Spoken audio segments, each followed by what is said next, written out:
Então, eu vou aproveitar esse momento porque alguns alunos estão com dúvidas sobre o quadro comparativo que eu solicitei para os senhores fazerem. Então, sobre aquele texto chamado Metodologias Emergentes no Ensino da Educação Física, cujo autor é Amaury de Oliveira. Então eu vou esclarecer essa parte da introdução, para chegar no quadro comparativo, o que vocês devem estar fazendo, tá? Sabendo que os aspectos metodológicos que envolvem a educação física não diferem substancialmente das demais áreas do conhecimento, E a busca de uma metodologia para atender às necessidades é uma constante, a gente está sempre buscando melhorar. A questão da metodologia é o fazer acontecer, E o ensino da educação física, ou o ensino de forma geral, ele é permeado por tendências educacionais, as quais já estudamos na sala de aula, num grande grupo onde vocês participaram sobre as tendências. Lembra que nós falamos das tendências tradicional e da tendência progressista dentro da educação. Por que nós falamos? Porque toda a história da educação ela é permeada por tendências, E aqui nesse estudo cita a tendência tradicional, que ela é dividida em libertadora, em liberal conservadora, em renovada progressista e renovada não progressista, E a tendência progressista, que é libertária, e a libertadora e a crítico social dos conteúdos, E pela história da educação física, algumas tendências se destacaram. Temos 5 tendências dentro da história da educação física a partir de 1930. A primeira tendência da educação física era educação física higienista. Era aquela educação física que se preocupava com a higiene, com as boas maneiras, sabe? Cuidava do banho, instruía o menino, sabe? Orientava a menina, em função da higiene, sabe, Depois apareceu a educação física militarista, uma educação física disciplinadora, uma educação física que impunha regras, sabe? Regulamentos, muitos regulamentos, e durou até 1945, sabe? Depois aparece a educação física pedagogicista, é aquela então que é uma educação física em que o professor se envolve com o aluno na questão da ética, na questão do respeito, na questão da moral, na questão do ensinar o aluno, sabe? Orientar o aluno, então era pedagogicista, sabe? Conduzir o aluno, orientar o aluno, Pois mais tarde aparece a educação física competitivista, sabe, E essa é aquela que prega e preza, pela competição, pelos melhores atletas, inclusive exclui aqueles que não têm condições físicas, sabe, E, por último, a chamada educação física popular. Essa educação física popular é aquela que permeia mais ou menos os nossos dias, sabe?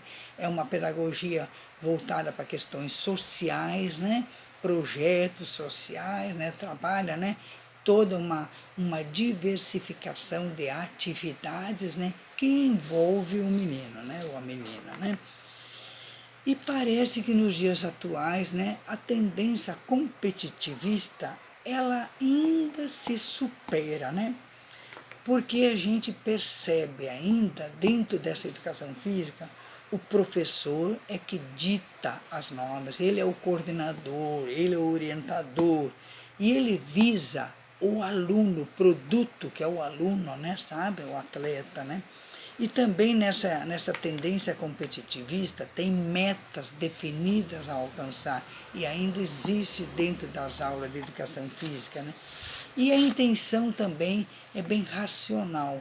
quase não se preocupa com o todo do aluno, não envolve o aluno como um todo, né, sabe, né? E então, ainda nesse texto fala que fatores impedem as novas tendências e novas formas de abordagem de conteúdos na escola que pudessem ser colocados em prática. O que é que impede, então, o professor a ser melhor, a fazer novas práticas na escola? Então, alguns deles são citados aqui. A falta de preparo do professor, a falta de inovação do professor, né? A falta de interesse em vivenciar ou experimentar novas metodologias. O professor é acomodado muitas vezes também, né, sabe? Outra questão que atrapalha é que o professor é resistente ao conhecimento, ao novo conhecimento, ele não obedece, não quer, ele é insubordinado muitas vezes, por isso que o texto fala que o professor é refratário, né? Muitas vezes. E muitas vezes também ele apresenta insegurança diante de novos conteúdos, diante do aluno. Então, esses são alguns aspectos que dificultam novas práticas, né? E não é fácil, né, para ele mudar. Mas para ele buscar uma nova postura educacional, é importante, então, conforme o texto, estar aberto a novos entendimentos e práticas pedagógicas. Então, tem que buscar novos entendimentos, novos conceitos, novos conhecimentos, né? Ele também, para ele apresentar uma nova postura, sair daquela postura anterior de acomodado e tudo, é aceitar o aluno como participante e não como ouvinte, né? Não como um objeto que eu tenho que ser lapidado e colocar um monte de conteúdo em cima dele. É aceitar ele como um indivíduo que faz parte do processo, né? E aceitar, o professor deve aceitar a ser um aprendiz também. Ele tem que aprender também em sala de aula. Ele precisa aprender, né? Precisa aprender. E para mudar o professor, ou seja, o profissional também, né? O que ele precisa? Se dedicar, trabalhar, se afundar nos estudos, né?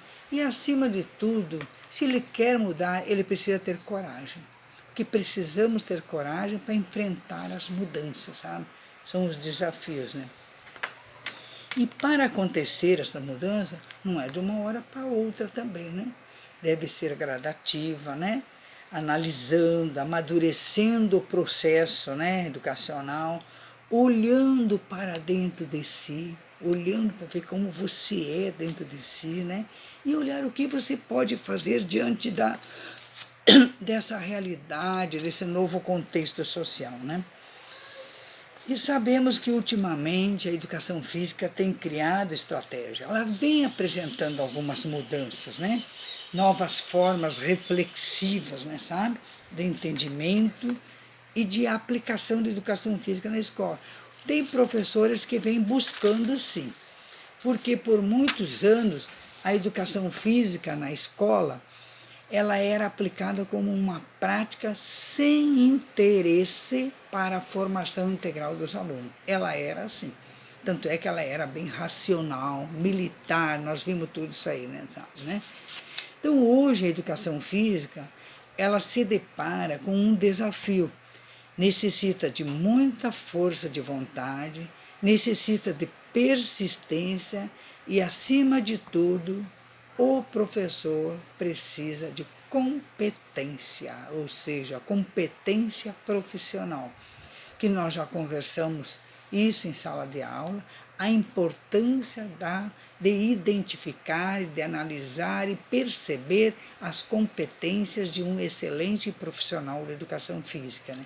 E só assim que haverá a legitimação da educação física na escola. Quando o professor se mostrar competente, quando o profissional se mostrar competente, né? E aos poucos ele passa a ser, então ela vai passar a ser uma disciplina que visa a formação integral do aluno. Hoje ela visa a formação integral do aluno. Agora resta saber se o profissional está trabalhando, né? Mas aí a educação física para tal, ela conta, de acordo com o texto que nós estamos vendo aqui, que você está vendo, que deve estar com você aí, hoje a educação física conta com várias propostas metodológicas, né? E aqui nesse estudo destacamos 4 propostas. A metodologia do ensino aberto, a metodologia crítico-superadora, a metodologia construtivista e a metodologia crítico-emancipadora. Cada uma delas, ela atende a pontos que foram arrolados aqui nesse texto, né? Por isso que eu pedi para vocês, dentro de um quadro comparativo das tendências pedagógicas, dessas 4 metodologias, que são tendências também, né? Para vocês colocar bem resumidinho mesmo, de cada uma o que fala. E eu gostaria que vocês ficassem bastante atentos o que fala no objetivo. Qual o objetivo dessas metodologias? Quais conteúdos básicos que essa metodologia, cada uma delas está trabalhando, resumidamente, né? E qual o enfoque metodológico, qual a metodologia, qual o jeito de fazer acontecer essa metodologia ou esses conteúdos, né, sabe? E principalmente, eu quero que vocês observem também a relação entre o professor e o aluno. Como é que é a relação entre o professor e aluno de cada uma dessas metodologias? Então, vocês vão arrolando de uma metodologia, depois de outra, por isso que eu coloquei num quadro comparativo. Quando vocês concluírem, vocês comparem aí como que é o objetivo, como que é o conteúdo de cada uma dessas metodologias. É este o objetivo deste estudo, sabe? E para vocês perceberem, dentro desses estudos, dessas tendências aí, né? Qual metodologia hoje o professor de educação física usa? Será que ele usa alguma dessas metodologias? Era isso que eu queria colocar para vocês. Qualquer dúvida que vocês tiverem, vocês me ligam, mandam um WhatsApp e eu espero que tenha clareado para o estudo de vocês, tá bom? Uma boa noite, um bom estudo para vocês.